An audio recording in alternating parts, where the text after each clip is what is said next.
Hallelujah. Hallelujah. I greet all of you with agape love. The God type of love. And God see my heart. I love you all. And I want all of us to be where Jesus is. I want all of us to be able to do what God has predesigned us to do. Mo kí gbogbo yín, inú mi dùn, oníṣẹ̀ṣẹ̀ nínú mi dùn, ayọ̀kúnnú ọkàn mi, that we see November. Hallelujah. Hallelujah. It's not by our power or by our might, but by the Spirit, by the mercy of God. Parí ọjọ́ òní, a bọ́ sínú oṣù kọkànlá, kì í ṣe agbára wa àbí mímọ̀ ṣe wa, ó tayọ ọgbọ́n orí wa, ọpẹ́lọpẹ́ bàbá. Ìbá máa ṣe pé Jésù ló wà pẹ̀lú wa. You are standing tall this morning. It's because of the Lord Jesus. It's because of his Father, Almighty God, I am that I am, the creator of heaven and earth, our maker. Hallelujah. We are in November. Mr. November, welcome. November is just showing us the way to December. Celebration. We shall all finish well in Jesus' name. Welcome to this program, Morning Cry, from Word of Faith Apostolic Church, Alarobo, Ibadan. You are welcome and you are blessed in the name of Jesus. Praise the Lord. Be thou exalted, O Lord, above the heaven. A gbọ́dọ̀ gbé Ọlọ́run ga, ká yin Ọlọ́run, ká kí bàbá yẹn, ká fún ní gbogbo ògo, gbogbo ohun tó tọ́, and thy glory above all the earth. Ẹ jẹ́ mọ̀ pé gbogbo abẹ́ ọ̀run yìí ni wọ́n máa ti dúpẹ́, wọ́n máa ti yan Ọlọ́run lógo lónìí. Ìbá bọ́ sálẹ̀ wọn, ìbá bọ́ sàárọ̀ wọn, ìbá jẹ́ pé ìkù díẹ̀ kan wọn wọ ní oṣù kọkànlá, ọba àti ẹ̀ ti wọ̀ láti àná. Gbogbo orílẹ̀-èdè pátá ilẹ̀ ayé yìí ni wọ́n ó ti yan Ọlọ́run. Ohun tí ò ní jó yin Ọlọ́run kò ní ṣẹlẹ̀ sí ọ. Ohun tí ó gba ọpẹ́ àti ìyìn lẹ́nu mi, lẹ́nu rẹ, mo ní lórúkọ Jésù kò ní ṣẹlẹ̀. Ẹ bá mi kí ara lé bí ìtì ẹ̀ só yẹ kẹ́ ẹ ti mọ̀. Bébé bá pẹ́ lára ọṣẹ yóò dọṣẹ. Ẹ bá mi kí wọn, ẹ yọ̀ mọ́ra yín, ẹ celebrate ara yín. Bó bá ń dúró de ijọ́ tíjọba àbí family àbẹ́nì kò celebrate rẹ, ẹni ń retí àti sùn akàn, wọn ni ó pẹ̀lẹ́ tíṣà. Celebrate ara ẹ náà, kó dúpẹ́, kó yọ̀ níwájú ẹlẹ́dàá rẹ, nínú yàrá rẹ, ẹbí wọ yàrá rẹ ni, kó jó múkẹ́múkẹ́ fún bàbá. Bó o lè yíká ọ̀tún tó lè yíká òsì, kóre yẹn tún lè pọ̀ sí ni. Oore tápà rẹ ò ní ká, Ọlọ́run ó gbélé Ọlọ́run yóò gbé tèmi náà fún mi o. Má kọjá mi olùgbàlà. The blessing that I will not be able to control alone, the Lord will give it to me. He will give it to me as I'm praying for you to give it to you. Our topic this morning, our topic today is God sent me ahead to save life. I'm sent here to save life. I'm in the book of Genesis chapter 45 verse 5. Hallelujah. That chapter said all his brothers, they fell down before him. Gbogbo àwọn ẹ̀gbọ́n Joseph wọ́n sì forí balẹ̀ fún, wọ́n wólẹ̀ fún. Wọ́n ní kábíyèsí ọlọ́lá, wọ́n ní after Pharaoh you are next. Lẹ́yìn ọba Pharaoh ìwọ ló tún kàn. Kò tún sẹ́lòmíì, ìwọ ló kàn, ìwọ ni aláṣẹ ibẹ̀, ìwọ ni. Ẹni tán sọ wípé kì í ṣojú àwọn ni ó ti ṣolórí nìyẹn. Ìwọ fẹ́ ṣolórí wa. Òun náà padà lọ dọ̀bálẹ̀ fún ní pẹ̀lú ìbẹ̀rù bójó. Ta ló ń jẹun tájá ń dùn?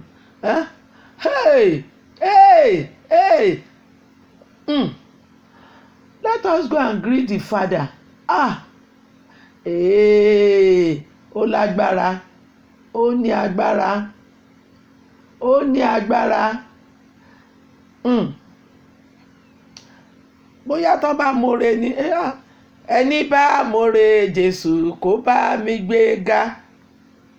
Bí wọ́n bá more Jésù yára gbé ga, brother. Bẹ́yìn bá more Jésù. Hello, brother. If you know what the Lord is doing in your life, for you, if you know what it costs God for you to stand as you are standing this morning, mama, if you really appreciate what the Lord has done for you to be here this morning, you will sing, you will dance. Màá fi jó mi sàn díẹ̀ nínú oore. You will praise him, you will thank him so that he will do more. Orí Ọlọ́run máa ń wù. Orí mi máa ń wù. Báwọn ọmọ mi bá more pé ìyá tó ru àwọn sínú oyún rẹ̀, ìyá tó tọ́jú àwọn ni, ìyá tó pa àwọn ni, ìyá tó ṣìkà àwọn, tó fún àwọn ní ẹ̀kọ́ tí àwọn táwọn dé ipò tán wà.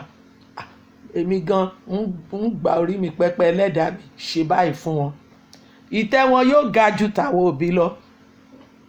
Ẹ já wá lọ kí bàbá yẹn, bàbá dáadáa, bàbá aláàánú wa. Praise the Lord. Hey, praise the Lord. Maybe you are the first in your family to go to university or to become a manager or to become important person. God sent you there to save lives. Ó bá jẹ́ wọlé ni àkọ́kọ́ tó kọ́kọ́ rí ṣe nínú ìran rẹ, Ọlọ́run ó ṣe fún ọ torí kó lè fà wọ́n míì sókè ni. Má dájẹ́, kó lè ràn wọ́n míì lọ́wọ́ ni. Bó bá sì ti ń ṣe, lókun ó máa dé sí, lágbára ó máa dé sí, financial power yẹn yóò wà bẹ́ẹ̀. Bó bá ti gbàgbọ́ tá a fún ọ ní agbára, gbogbo agbára lórí àwọn gbogbo nǹkan lọ́lọ́run fún ọ yẹn. Ẹ jẹ́ ká lọ kí bàbá, ẹ jẹ́ lọ kí bàbá. Táyé bá gbà mí, mo lè máa sọ lọ. Praise the Lord. A lọ dúpẹ́ lọ́wọ́ bàbá. My young shall grow, the ambassador. Good morning, this is your day. You will continue to have testimony in the name of Jesus. You will continue to have testimony in the mighty name of Jesus. Let's go and thank God. Just praise him. Hello. Ẹ jẹ́ ká dúpẹ́ lọ́wọ́ Ọlọ́run. Bá tó mú wa dúró, ó ṣe gan, ó ṣe gan. He's a good God. Àánú rẹ̀ pọ̀ lórí wa. Àánú rẹ̀ dúró láéláé. Àánú Ọlọ́run ò ní kúrò lórí ẹ̀yin ọmọ yìí. Níbi yòówù tẹ́lẹ̀ lọ lábẹ́ ọ̀run yìí, lórúkọ ti Bàbá, Ọmọ, Ẹ̀mí Mímọ́, lórúkọ Jésù Kristi. His mercy will always be with you wherever you may go. His mercy will speak for you. Where you cannot enter in your office, Lord Jesus, we send mercy to enter there and speak for you. You are ready to greet the Father. Hey, pàápàá ẹ̀yin ọmọ tí ń múnú mi dùn, ẹ ní rí ìbànújẹ́ gbogbo bá ń jẹ́ ti Ọlọ́run. I say it behind the scene, and I'm saying it publicly now. The Lord will continue to give you joy. His right hand will hold you on. When you get to the top, he will hold you there to remain there. He will empower you. He will build his edges around you. Satan said you built edges around Job. Ọlọ́run ó mọ̀dí yín ká típa yóò fi ní ká yín. Father, Lord, we say good morning, sir. Hallelujah. Father, we greet you. We say thank you. Thank you. Thank you. We cross October. Hey, many things happen in October. Many bad events and many good ones as well. We just say thank you because you have brought us to new land, new level, new breakthrough, new success, new testimony. We say thank you, thank you, thank you, thank you. By your spirit, you have done it. You did it alone. Thank you, Lord. The glory, we exalt you, Lord. We lift up the name of Jesus. And we confess and we testify that, Lord, you are good, you are great, you are mighty, you are our helper, you are everything to us, especially to our children. Thank you, Lord, for their journey. Thank you, thank you, thank you. They are yet to reach the enlarged space, but you will lead them there. You will take them there. Thank you so far, in Jesus' name. Amen. Amen and hallelujah. Let's go and pray. You will tell God, Lord, I trust you. I trust you for all things are possible. All things are possible with God Almighty Father, the I am that I am, the Lord of hosts, the creator of heaven, the one that brought these physical things from nothing. Ọlọ́run tó mú rírí jáde nínú àìrí, tó ní èmi ni afọbajẹ arọ alágídí ọba lóyè, gbanigbani tá à ń sáyà tó ní ìgbà tí ń gbani, igi lẹ́yìn ọgbà tá fẹ̀yìntì tí ò já wó. ẹjá lọ gbàdúrà sí orúkọ tó bá mọ̀. Orúkọ rẹ̀ ga jù tọ̀tá lọ o, orúkọ ẹ̀ ga jù tèṣù lọ. Ó ga jù tèṣù lọ, ó ga jù tèṣù lọ. Ó gbàdúrà, Jésù bó o ti sọ mímí náà sọ mí di ńlá. Genesis chapter 12. ṣe bá nírú ọmọ Abraham ni wá, we are Abraham's seed. The promises of Abraham belongs to us. We are heirs to his inheritance. And God said he will make him great. He will make us great. He will make him famous. He will make us famous. I will bless you. He will bless us. And he did bless him. And he passed it to our father Isaac. Laughter. You will continue to laugh. You won't cry in Jesus' name. Hey, Father, Lord, in the name of Jesus, me and my young shall grow. We believe in you. We trust you, O Lord. Nothing can change that. Therefore, we call upon your name this morning. This is the first day in November. Hey, as you said, O Lord, that you will make us great. You will bless. Make all my young shall grow. Make them great. Make them great. In my time, let me praise you. Let me offer you sacrifices on their behalf. Make them great. Make them famous, O Lord. In the name of Jesus, bless them as you have never blessed anybody in their family. In Jesus' name, amen. Amen and hallelujah. Amen and hallelujah. Praise the Lord. Let's quickly take one, 2 or 3, points so that we can move on. Praise the Lord. If you are afflicted, bàbá rí tẹ́nìkan ń bẹ jà tán, o lè má mọ̀ wọ́n, o lè mọ̀ wọ́n, tán ń bínú sí ọ, tán ń ṣe lára, torí pé ológo ńlá ni, torí pé Ọlọ́run ti ṣe pláàni, èrò Ọlọ́run sí ọ ó ga jù tiwọn lọ. Torí ẹni tó bá ga, tó bá tún bínú, tó ń bínú ẹlòmíì, ṣó fẹ́ dọ Ọlọ́run ni? Àfi ọjọba, ó tún nàgà, ṣó fẹ́ dọ Ọlọ́run ni? Hallelujah. Eléyìí tí Sátánì ṣe tá a lè dá. That's what Satan did. God really created him beautifully, awesome, gave him good sound. He could sing beautifully.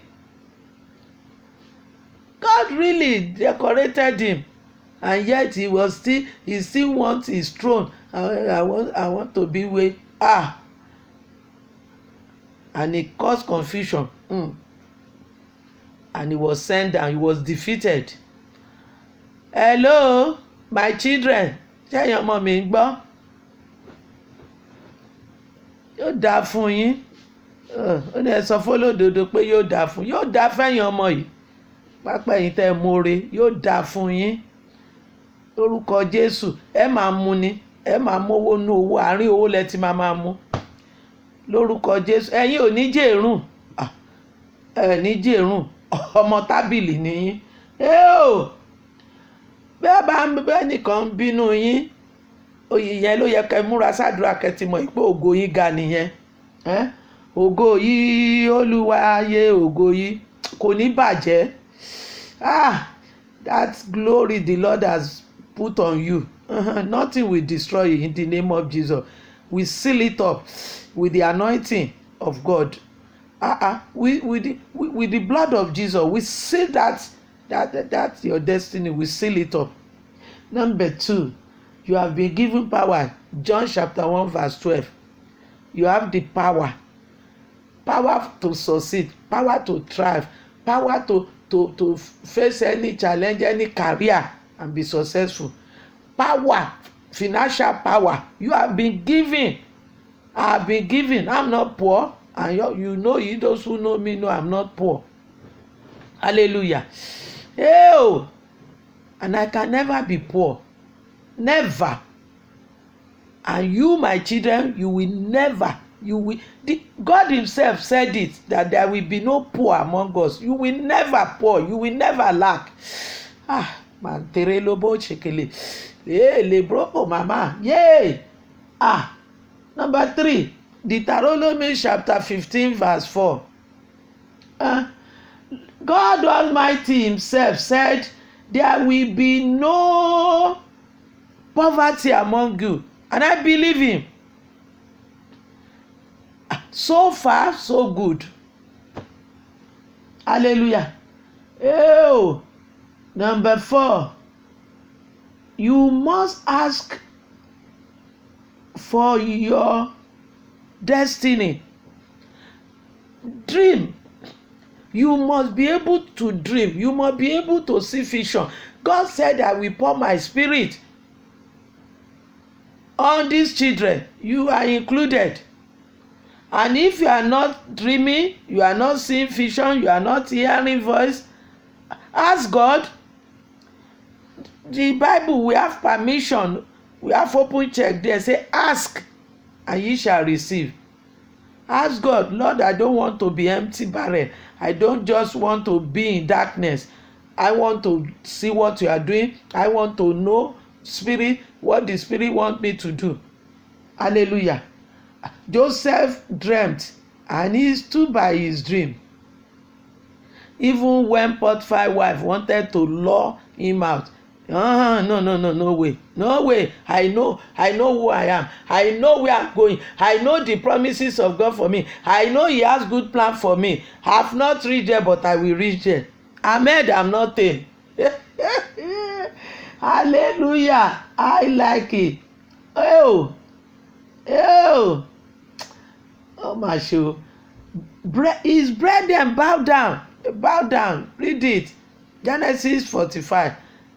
All of them portrayed. Gbogbo àwọn arákùnrin ẹ̀ náà dojú bolẹ̀. Ìránṣẹ́ rẹ náà ń pera wọn. Ẹni gbogbo àwọn tó ń gbọ́ ẹ̀ wọ́n fẹnu gbolẹ̀ níwájú rẹ̀. Àwọn náà ó dàmọ̀ pé ẹni ọ̀tọ̀ ni ẹ́. Wọ́n ti ẹ̀ sọ ẹ́ bẹ́ẹ̀, ẹni ọ̀tọ̀ ni ẹ́.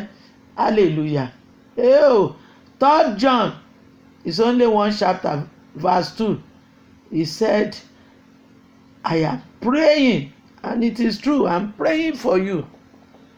And anytime I hear good news or just hear you greet me, I'm happy that everything's are going on well, and it will be going on well with you in the name of Jesus. Let us pray. Ẹ jẹ́ á gbàdúrà. Ẹ̀yin òbí, ẹ bá mi gbàdúrà fáwọn ọmọ yìí lójoojúmọ́. Ìṣòro yín kó má já létí. Do vigil for them. Wọ́n bá ń kígbe pé ó le koko kò ní lè máwọn ọmọ tiwa. Ọ̀nà kì í dí mọ́jọ́ kó má là. Nothing can block the day from coming. I have never heard of it. God permitted Joshua to say, stay there. That's different. Ẹ já gbàdúrà fún wọn. Ẹ ṣe rere ẹ̀yin ọmọ yìí. Just hold on to your dream, and if you have not dreamt, make sure you ask God. You want to dream about your life and keep it. Keep your dream. Keep your destiny. Monitor it. Be focused. Father, we say thank you. We say thank you for bringing us into November. It's for good. It's for progress. It's for increase. It's for multiplication. It's for upliftment. It's not for our downfall. We say thank you, Father. Your word have gone out. All the young ones that are now climbing up, support them, my Father. Holy Spirit, be there. Order their step in the name of Jesus. Angels of God, guide them, O Lord. You will not fall back. You will not go astray. You won't go back into the world in the name of Jesus. It will be well with you. Favor will always follow you and work for you. You will continue to live in mercy of God in the name of Jesus. The hand of God will be in your life for good in Jesus' name. Amen.